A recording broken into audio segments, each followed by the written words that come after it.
Happy Sabbath, Pacea Domnului. I'd like to just preamble what I'm about to say by saying it is a great privilege for me to speak to you today, and I do not take this position lightly at all. So I'd like us to read a verse from the Bible just to put in context what I'm about to say. If we could all please turn to Psalms chapter 37 and verse 24. Psalm 37 verse 24.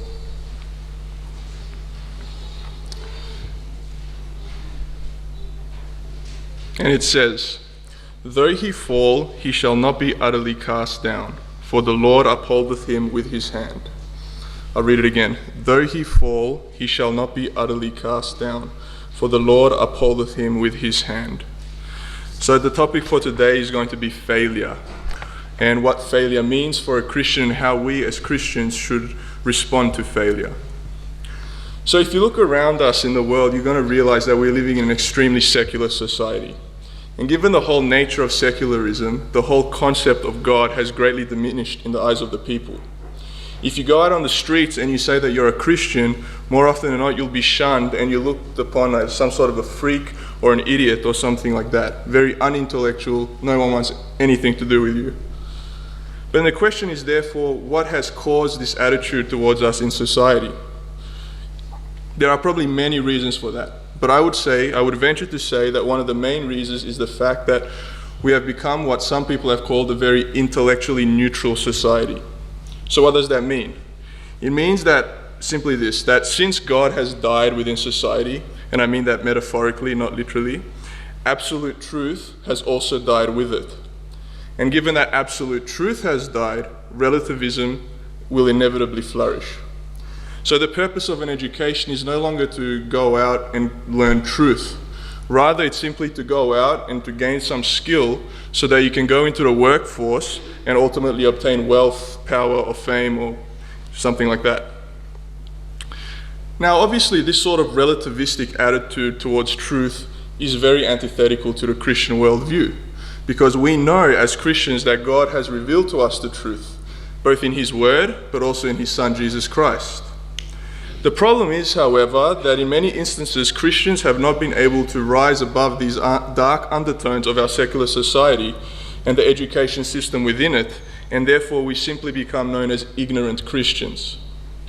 Not only are we ignorant of general facts and knowledge about the various educational disciplines that we encounter, but what is even more scary is that we become apathetic towards biblical truth and the hard questions that can and should be asked of us as Christians.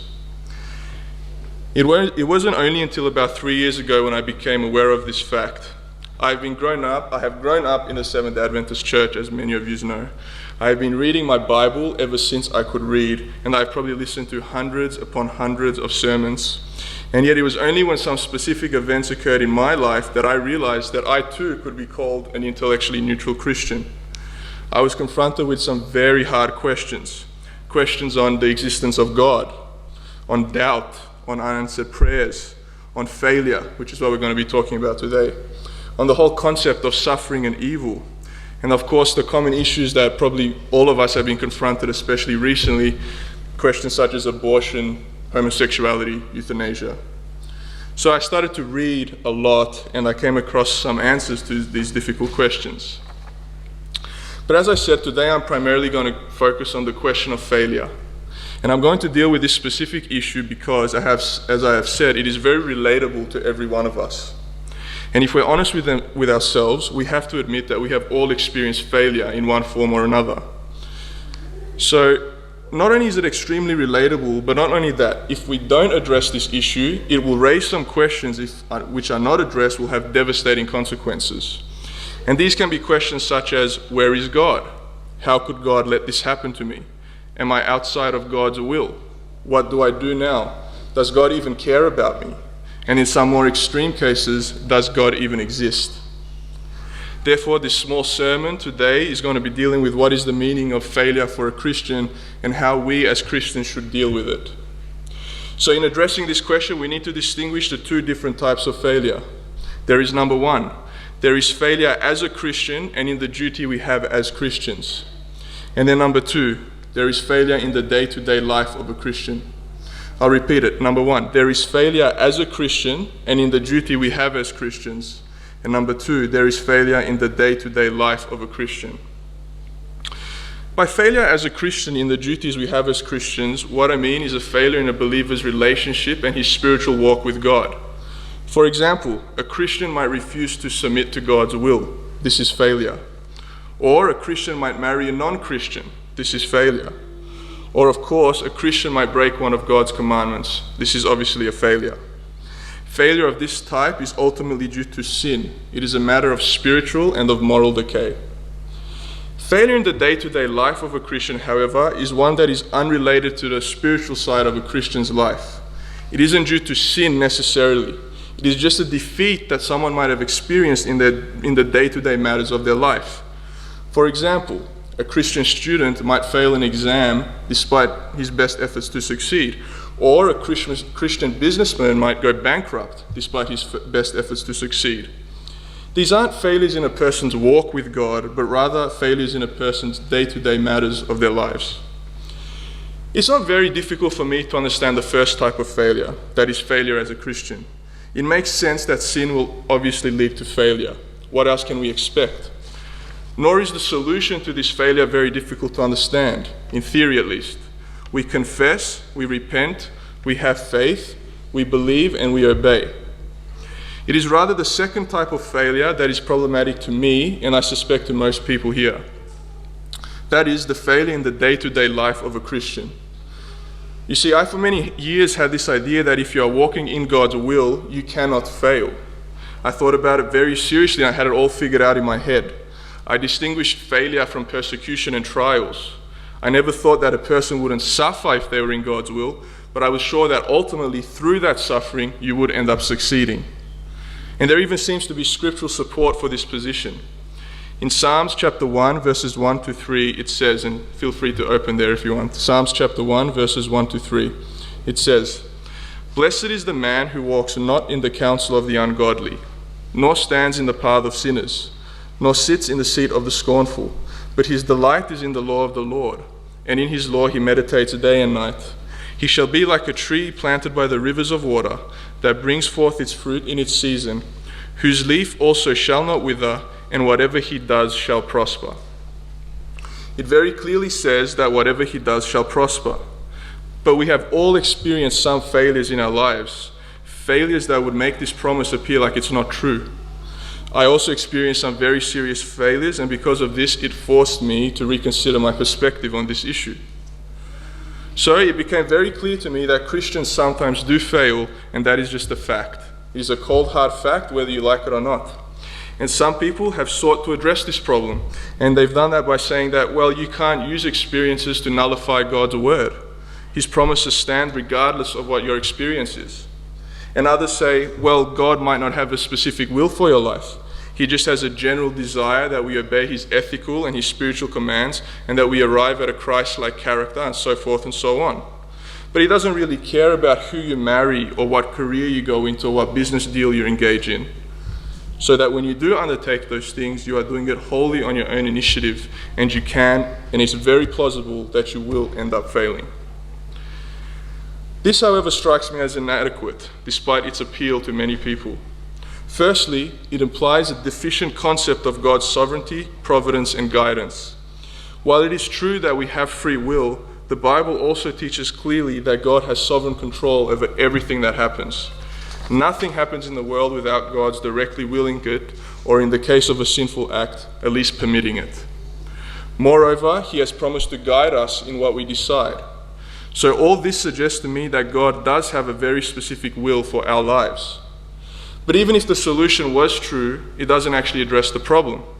Even if God does not have a specific will for our lives, the fact remains that he has promised to be with us, empowering and helping us. So all these problems led me to a very simple conclusion, even though many people might not like it. And that is that God's will for our lives can include failure. In other words, God's will may be that you fail. Let me just reiterate that I'm talking very specifically about day-to-day matters. I'm not talking about a moral or spiritual failure. God will never, ever be his will for you to commit a sin or some sort of a moral failure. But with day-to-day failures, it is very possible and in fact plausible that God wills it. Let's look at two examples. First, we can see in the life of Joseph this idea laid out very clearly. We read in Genesis 39 as we look at his life, and we know the story. He was taken down to Egypt and was placed in Potiphar's house. He rose the ranks, and then we know what happened with Potiphar's wife. We're going to read the story, so if you'd like to open to Genesis chapter 39, verse 7, and we'll read a fair bit, so please open there. Genesis chapter 39, verse 7 and onwards.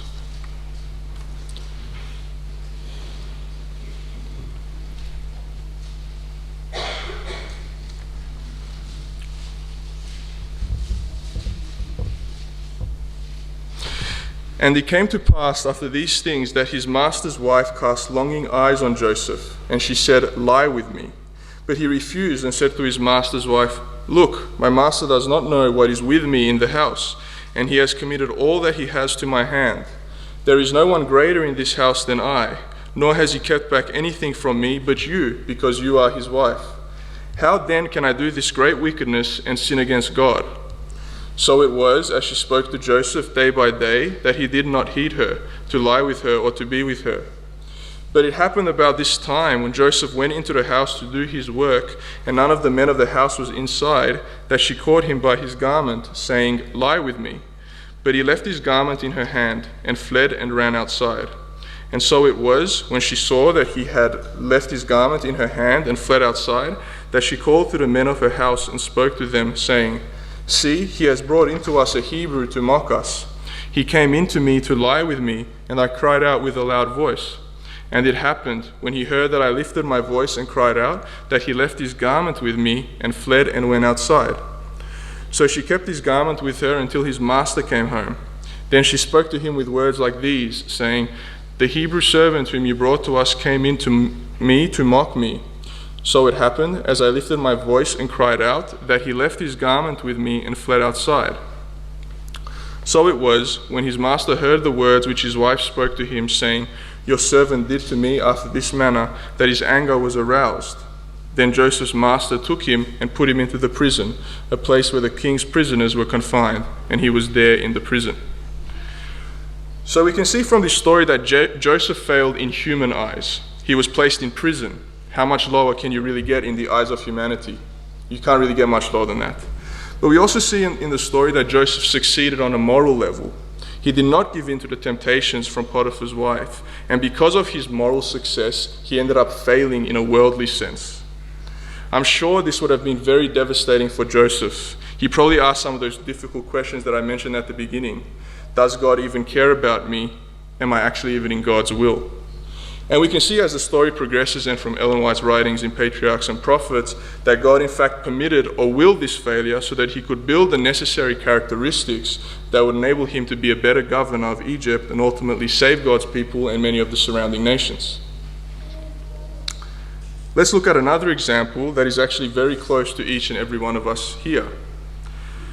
William Miller was convinced that Jesus would return in 1844. He preached it and proclaimed it all over, and ultimately had tens and tens of thousands of followers. He was faithful and convinced that he was in God's will, and it appeared in many instances that God was completely on board with his predictions. But then on October 22, 1844, the great disappointment happened. Christ didn't return.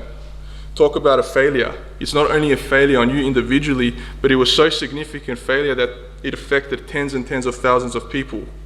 When you are so sure of something and God is leading you to believe that you are correct in what you are predicting, and then nothing happens. That would have been extremely embarrassing from William Miller. It was a catastrophic failure. Nevertheless, it happened despite all signs that what he was preaching was the truth. So we can see also from this experience that God allowed a very catastrophic failure which led to a very great disappointment. I can only imagine the types of questions that were going through those people's heads when they saw that Jesus didn't return. So they failed catastrophically. They were convinced that they were in God's will, and in fact they were in God's will. However, this resulted in a phenomenal failure.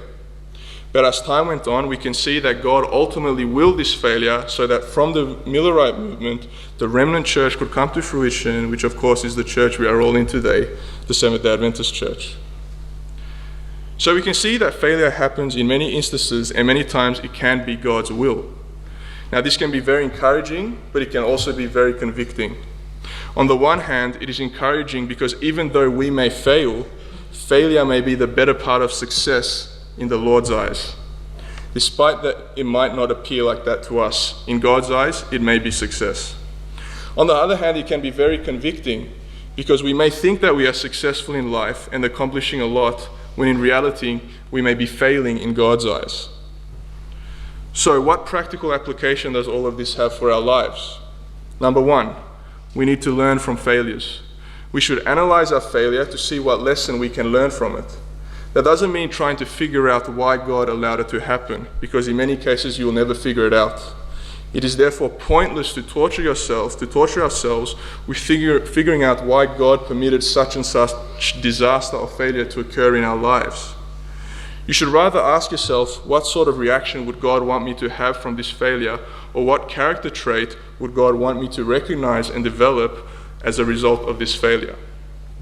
Number two, you should never give up. Don't just give up when you fail. Ask God for the strength to go on, and He will give it to you. And number three, what may seem like failures can actually be successes. This was shown in the example of Joseph in Egypt. We may fail in the world's eyes. We may fail exams or fail business deals or fail in some other way. But in reality, God may have willed this failure so that we could ultimately gain greater success.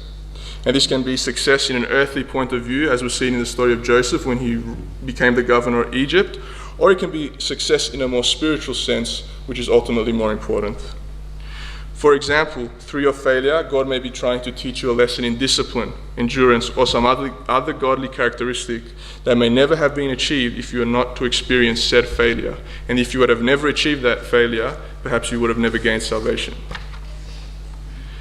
And now to conclude, failure in the life of a Christian then should not surprise us. God has important things to teach us through failure, and therefore it may be His will that you fail in the day-to-day matters of your life. And despite all of that, as Christians, we know that true success, the success that counts for salvation and eternity, consists of learning from those lessons.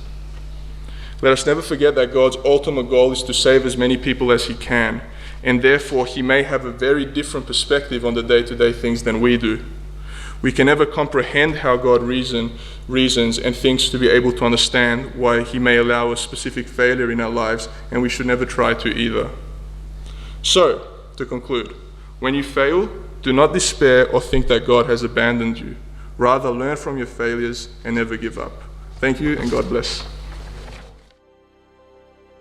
Vă mulțumim că ați urmărit această prezentare. Dacă v-a plăcut, vă invităm să subscrieți la acest canal și vă invităm să vă simțiți liberi să transmiteți mai departe acest material celor ce credeți că au nevoie de el. Fără plată ați primit, fără plată să dați.